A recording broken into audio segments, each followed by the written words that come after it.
Hi guys, and it's your girl Joan. So today I'm going to be talking about the importance of healing from trauma before parenting. And I'm going to be starting very quickly with a true life story I know about. Now this couple said neither of their children have seen them argue or get into a fight. And the children confirmed that they have never seen their parents argue, meaning that those parents were very intentional about keeping certain things away from their children. Now, mind you, one of their child, the son, is now married. And I can see what they share on social media. Mind you, this does not mean they do not have conflicts as well, because it's impossible to excuse yourself from having conflict in any sort of relationship, including marriage. So, but the point is, those parents were able to keep their private issues from their children. And so that kind of a child would have grown up in a more emotionally healthy environment in spite of that. Because I'm sure that most likely when those children, have conflict as siblings, the parents would have intervened, and so those children could have also could have also learned conflict management skills. But there is no end to learning. Now, I see them post on social media and they are so happy. They still share stuffs. I mean, there are lots of people who get married, they post on social media, but after 1, 2, 3, or 4 years, they are done doing that because the love has gone down. But till date, they are still like that. Now, this is the impact of parents who are actually intentional about protecting their children. And I also know families who grew up in turbulent homes where their father or their mother was physically or verbally abusive. These experiences affected those children. And so you need to choose which side or which narrative you want for your own family. Now, do you want to be a parent who has recovered from trauma, or is intentional about healing from your own trauma so that your children do not experience the same thing, or you don't pass on your trauma to your children?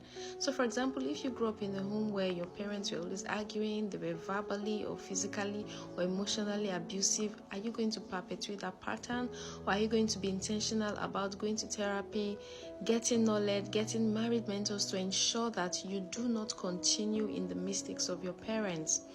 I stumbled into a movie. It was a film on YouTube, and I could see how, this guy's father did not love him. He was not accepted by his father, so he was raised by a single mother. And so before he knew it, he was living in unforgiveness, and he was perpetuating the same thing his father did to his own wife, until he came to that point where he realized that, I'm doing the same thing my father did to my wife. When that awareness came, he became intentional about how he was treating his wife, and he did the right things to ensure that the mistakes are not being repeated. So the question I want to ask you is, what were the wrong things your parents did? Are you also perpetuating them? The way you were raised, the way they spoke to each other, some wrong cultural beliefs, some wrong moral beliefs, people skills, money management skills. I mean, some persons grew up in homes where their parents were indebted. At every slightest thing, their parents are borrowing money, lending money. Borrowing money for frivolous things. It's okay to borrow to invest, and you even have to do that with wisdom. But borrowing to buy clothes, borrowing to do things that are liabilities, that's not financial literacy. So for some of us, we grew up in homes like that. So what are you doing to ensure that you don't perpetuate the same pattern your parents perpetuated? So it's important that you as an individual identify the wrong patterns, the traumas, the pain, the wrong things that you learned from your parents or even from your siblings. And how do you ensure that you don't pass that on to your children? There are some things your parents did now that you're not grateful for. So the question is, will there be things that you will do and your children will be thankful for or regretful for? Will your children say, if I were to come back in another life, which there is no such thing as that, but if it was a fictional world and you have to come back in another world. I would not want to have this person as my parents because I'm wounded. I was traumatized by the way they raised me. And also, what kind of parents would you be? Remember that when you were a child, you did not understand all that your parents were doing. But now that you're an adult, you can look back and understand what they did and what they did not do, especially in your own interest. So when your child grows up, what will your child think about you when they become adults and they can decipher all that you did to them when they were children?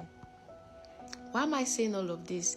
It's important that you identify the things you need to heal from so that we do not perpetuate the pattern of traumatized or painful circles or painful patterns of raising children. The family institution is responsible for producing the quality of human beings that is distributed across every other social institution. So if the family institution is not producing right thinking humans, would have dysfunctional people across other social institutions, and we are currently paying the price for that, paying the price for people who were not raised properly, people who do not have the right value system, people who are selfish, people who have no sense of patriotism, people who lack integrity, and all sorts of things. We all, in one way or the other, have been impacted by the consequence of wrong parenting. So I'm sharing this video to make you think and reflect about yourself. So if you plan to be a parent, what are you going to do differently? How are you going to raise your children to be different? Are you going to be raising children who will be a solution to the world, or children who will be a nuisance to the world? The ball is in your court. Think and answer rightly.